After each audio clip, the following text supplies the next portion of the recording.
Hello everybody, this is Casey from 2290 Tax, and today I'm doing part 2 of our two-part tutorial, you can tell I like saying that, about signature authorization. This one's going to focus on Form 8879EX. The reason we're doing this tutorial is because we get so many questions from our paid preparers about who can sign the tax return, who needs to sign the tax return. And the bottom line is really that the taxpayer has to sign their own tax return.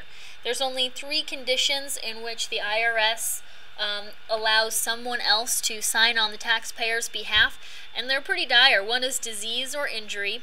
The second is if they're continuously absent from the United States. And the third is if specific permission is granted by the IRS. Otherwise, if you're not fitting into one of those 3 conditions, the taxpayer always needs to review and sign their return.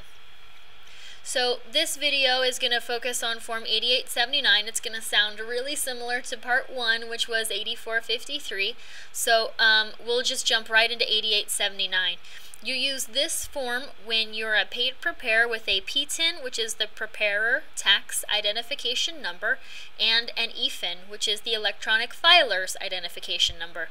I have 2 YouTube videos, one each about the PTIN and the EFIN, so if you have questions about those, be sure to check those out on our YouTube page. Otherwise, we'll just keep going. This is what Form 8879EX looks like. Again, it has 3 parts. I'll go over each of them in detail, but just to give you the overview, Part 1 is the taxpayer information. Part 2 is where the taxpayer will sign. And Part 3 is where you, the paid preparer, will sign. Alright, so here's a close-up of Part 1. Very similar to the 8453. You're going to enter the correct tax period, whatever that may be. You're going to enter in the client name or the business name and the client's EIN number. And I get a lot of these that are coming through without the tax amount. That's a really important part of this form. You want to make sure that you put the tax amount on. And then the last thing you need to do is check the box for the appropriate form.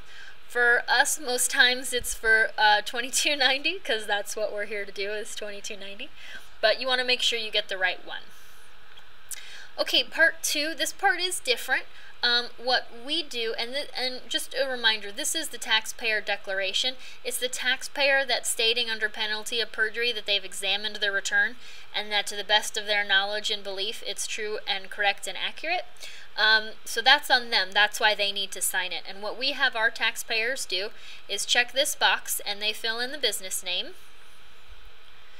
and they fill in their own PIN number and then they sign it down here with the date.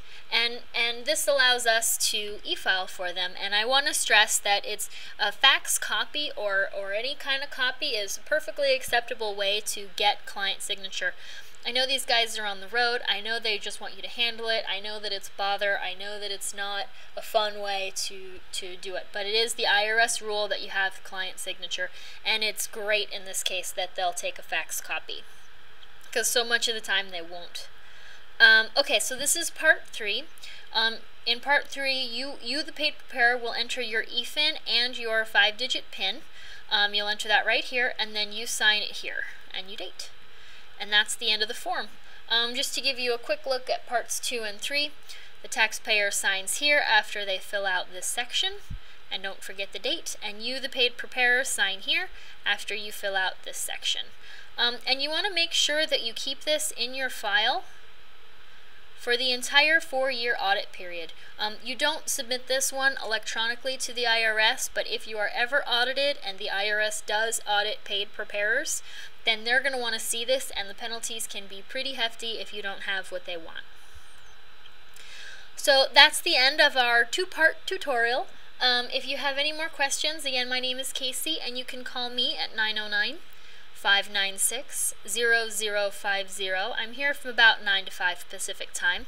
I'm always interested in suggestions for more videos. I'm always interested in your questions. If anything about this video or Part 1 of the tutorial was unclear, I would love to hear about it so I can make it better for you, because that's what we care about. That's what we do. And with that, until next time, I hope you have a good one, and thanks so much for watching.